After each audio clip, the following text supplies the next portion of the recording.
Bem-vindos a mais uma reflexão com o Tio Black, onde todos os temas são frutos de uma curadoria que irão bugar a sua mente. Hoje a gente vai fundo num sistema para, acabar de vez com a inconsistência. É uma abordagem que vai muito além daquela história de força de vontade, sabe? A gente vai falar de uma reconstrução filosófica de quem a gente é.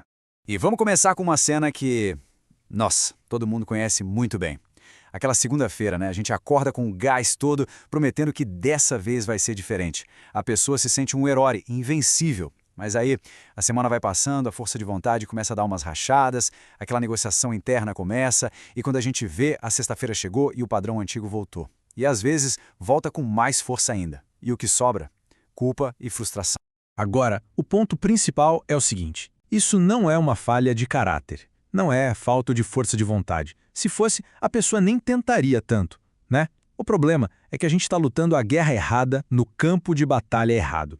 A luta, na verdade, é contra uma arquitetura neural, uma estrutura física que foi construída no nosso cérebro ao longo de anos e anos.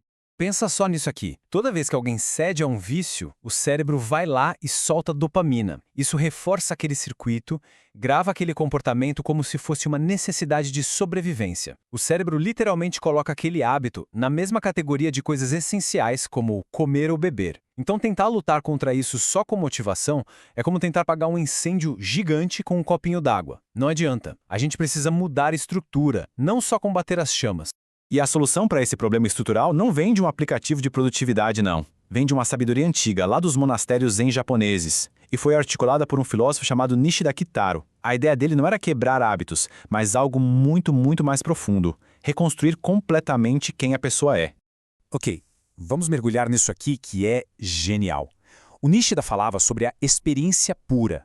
É um estado em que aquela separação eu estou fazendo algo simplesmente desaparece. Nesse momento de experiência pura, a pessoa não está meditando, ela se torna a meditação. Ela não está tocando piano, ela se torna a música. A aplicação prática disso é devastadora.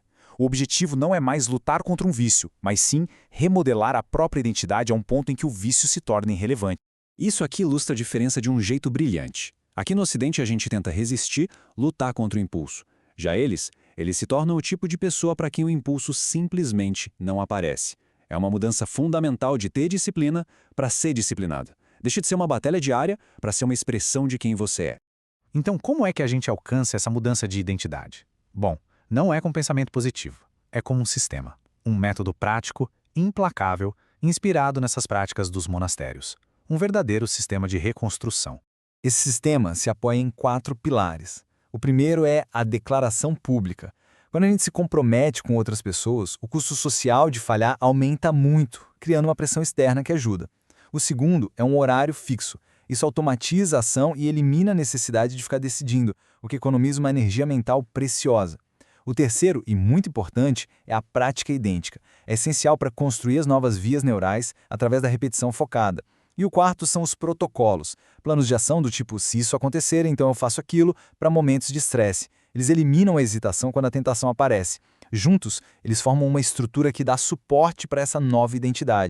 Mas antes de detalhar o processo, é importante entender o tempo que isso leva. De acordo com os estudos e levantamentos do Tio Black, e também com pesquisas de lugares como o MIT, leva em média 66 dias para um novo hábito se tornar automático. É o tempo que o cérebro precisa para tirar o controle da mente consciente, que gasta muita energia, e passar para os gânglios basais, que operam no piloto automático. Esse processo de 90 dias tem fases bem claras. A primeira semana, pura sobrevivência, uma guerra total. Lá pelo dia 35, vem a grande crise, o momento em que a maioria desiste. Mas quem consegue passar por isso, lá pelo dia 66, começa a sentir o hábito se automatizando. E no dia 90, o objetivo não é só um novo hábito, mas uma identidade completamente transformada. Agora, olha só que interessante, esse ponto aqui é talvez o mais contraintuitivo de todos. A gente acha que precisa de variedade para não ficar entediado, né? Mas para o cérebro, a variedade é um veneno para a automação. É a repetição idêntica, dia após dia, que fisicamente constrói as novas autoestradas neurais. Os monges não meditam de um jeito diferente todo dia para manter as coisas interessantes. Eles fazem exatamente a mesma coisa. É por isso que funciona. E qual é o resultado final desse processo todo? Não é se tornar bom em resistir. É se tornar outra pessoa. Uma pessoa para quem aquela batalha antiga simplesmente não existe mais. E o sinal de que esse ponto foi atingido é muito claro. Quando as pessoas ao redor, aquelas que nos conhecem, começam a dizer coisas assim, quando a disciplina de alguém começa a incomodá-las, a parecer obsessiva, radical demais, esse é o sinal. Essa é a confirmação de que se alcançou um nível de solidez que a maioria das pessoas nunca vai experimentar.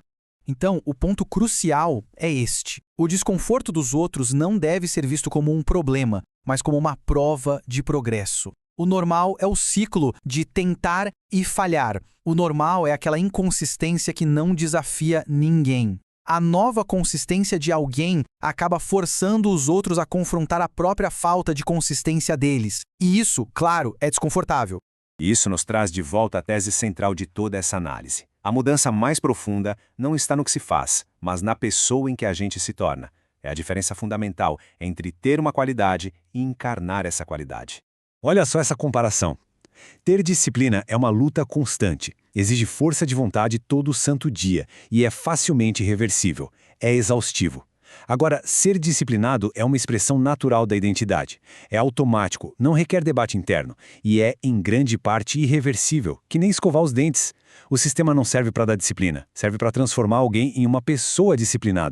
É importante ser brutalmente honesto aqui. Esse processo não é sobre adicionar um bom hábito a uma vida que já existe. Não é um crescimento confortável gradual. É um processo de morte e renascimento. Aquele eu que negocia, que cede, que promete começar na segunda, esse eu precisa morrer completamente para que um novo eu possa nascer no lugar dele. Então, a pergunta final não é sobre querer mudar.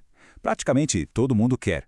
A pergunta de verdade é esta: o que em cada um de nós está genuinamente pronto para morrer? Qual versão de si é preciso deixar para trás, permanentemente, para que uma nova versão possa emergir?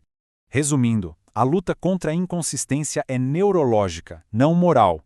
A solução é mudar o foco de parar um hábito para tornar-se alguém novo, usando um sistema de reconstrução com aqueles 4 pilares.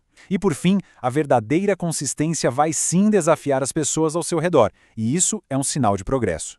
Tio Black agradece por ter assistido mais este conteúdo feito com muito carinho para você, e se foi relevante, deixe seu like, se inscreva no canal e até a próxima reflexão.